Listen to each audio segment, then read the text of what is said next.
Good morning, good afternoon, and good evening, folks. This is Critic Box, and I am your host, Ben Walsh. Well, we finally made it.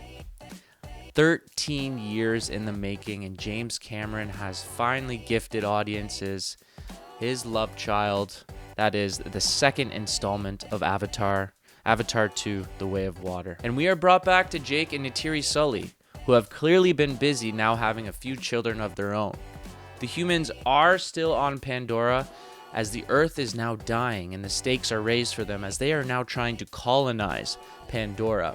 We are going to switch it up a little bit this week and avoid Rotten Tomatoes altogether. We're going to stay put right here on YouTube and see what the top YouTube critics have to say about Avatar 2, The Way of Water. Okay, so first up, we have The Critical Drinker at 1.53 million subscribers. This guy's a big hitter and usually puts out really good reviews, and more often than not, he's very relatable from an audience standpoint. So let's see what he has to say. Avatar 2 is a movie saddled with a metric ton of expectations, not just because it's a long-awaited sequel to literally the biggest movie of all time, but because it's also one of the only big releases this year that doesn't revolve around dinosaurs or people dressed in capes and spandex. So what exactly is the deal, dear viewer? Was Avatar 2 worth the 13-year wait? Or is it just a bloated vanity project by an aging filmmaker whose ego now outstrips his abilities? Wow, shots fired. So, Critical Drinker here has said a bloated vanity project made by an aging director. Those are some harsh words to say about one of the greatest directors of all time, but you know what? I kind of see it. It seems like James Cameron got a brand new toy and he just wanted to use it in this movie, and I think other aspects, or probably the most important aspects of any type of movie, that is the story, suffered as a result. So I definitely kind of agree with the Critical Drinker here, but damn. That was fiery. It's unfortunate because, he is Canadian. James Cameron is a Canadian icon. He is Canadian content. He's arguably the greatest director ever to come from Canada. But it's true. It seems like he really just focused on one item and one item only. And that ultimately, I think, downplayed the overall quality of this movie and the overall message that it's trying to send, which we'll dive into later. The more I think about this film, the more I'm reminded of the Star Wars prequels, where George Lucas had unlimited creative and financial freedom to indulge all his worst excesses as a filmmaker, and everyone around him was too afraid to call him out on it. Avatar 2 suffers from a similar problem. It's what happens when a filmmaker is given too much time, too much money, and too much freedom, and it all starts to go to his head. Ultimately, I struggle to decide whether or not to recommend this film to people. If it had been an hour shorter and maybe a bit smarter and more nuanced, it would have been a no-brainer for me. But as it stands, even though it's better than almost anything else put out by Disney this year, it's so long, so bloated and so self-indulgent that I really don't know if it's worth your time and money. And if the early box office results are anything to go by, I might not be the only one. I agree with the Critical Drinker here. He pretty much just spit facts the whole time. It's unfortunate because you really want this movie to be good. It was so good in 2009. It definitely changed the way films were made, but that's the thing. It's been 13 years. We've had so many developments in movies that, Avatar and even Avatar 2, although it was, probably the best CGI I've seen in a long time, it doesn't have that kind of wow factor that it did back in 2009, since we've had so many developments in the technology that they put into movies today. Okay, so that was a bad review from the Critical Drinker. Man, that guy's talented. He's definitely entertaining. Now we're going to move on to a good review from one of the other heavy hitters here on YouTube, Chris Stuckmann. Let's see what he has to say. I really, really enjoyed Way of Water. I think it's just like the first, technically mind-blowing. It's absolutely staggering. Very rarely do I leave a movie and go, yeah, I haven't got the first goddamn clue how they did that. I know actors are in mocap suits, but beyond that, I got nothing. Chris clearly liked this movie, but in this case, we're really just focusing again on something that we all kind of expected from Avatar 2. and those are the visuals. The visuals are going to be and were visually stunning. And we all knew that coming in, but I think what I'd really like to see, and I hope Chris comments, is on the storyline. That's what movies are truly all about. That's what makes movies great, is the storyline. Are you sitting there and gripping on that chair because of the visuals that you're seeing? Maybe, but I think what really gets you in your feels and in your emotions and makes you engage with the movie is that storyline. And as we said before, as the critical drinker mentioned, there really isn't any depth to this story. So I hope that Chris really focuses on that in the rest of his video, because we all know that the visuals are going to be stunning. They truly do deserve a round of applause for that.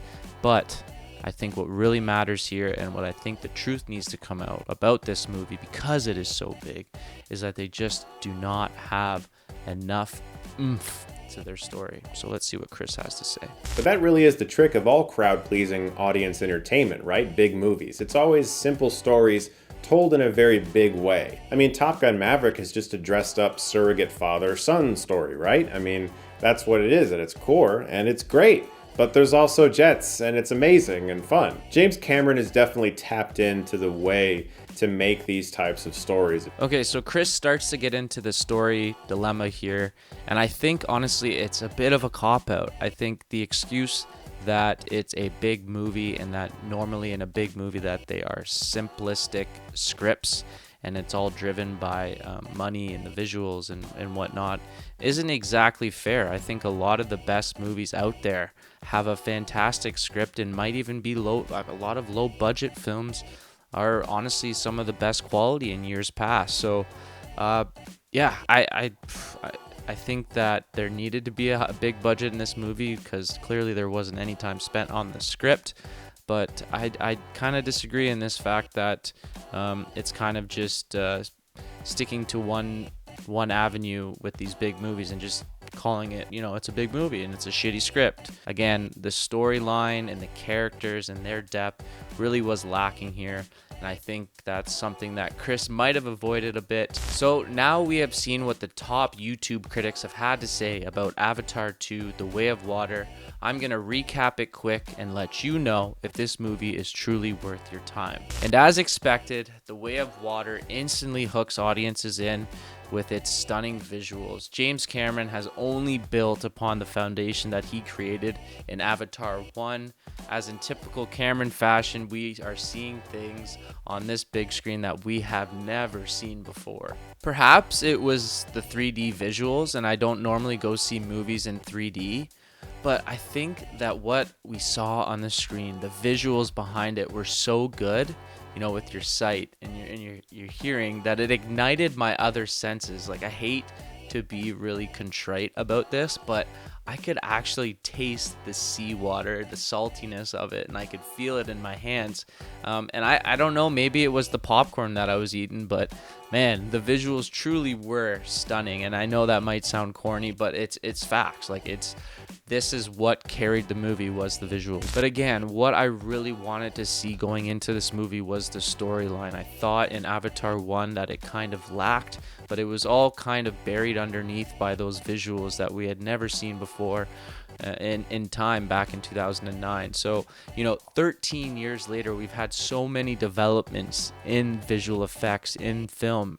And I think that when you have that long period of time, and you're having all these developments in other movies and stuff that audiences have already seen, in the back of my head, I had hoped that James Cameron really took some time on the storyline and we saw some real cool new developments in the world of Pandora and Jake Sully. But unfortunately, we didn't get that. The stakes were raised in the fact that the Earth is dying and the humans' cause and reason to be on Pandora is stronger than ever. I really thought that was a great idea, but it just didn't really go from there. James Cameron spent a lot of time on the visuals, which were already strong, which is what really frustrates me. We already knew about the visuals. The visuals were going to be strong, but the storyline just really kind of was lackadaisical in its output. Okay, so now it comes down to it. I've been avoiding this all episode. Do I recommend this movie? Is this movie worth your time? And I gotta come out and say that I don't think it is. It's over 3 hours long, and honestly, it's pretty much what you've seen in Avatar 1. You know, I think for people looking to see something different, if they really truly loved Pandora and the world that Avatar resides in, go ahead and see it. Ultimately, it's a no bueno on the recommendation for Avatar 2, but let's hope that James Cameron can pick up the slack that The Way of Water left behind, and we'll have a great third installment of Avatar. So that's it, folks. Thanks for tuning in. Take care, be kind, have a nice day.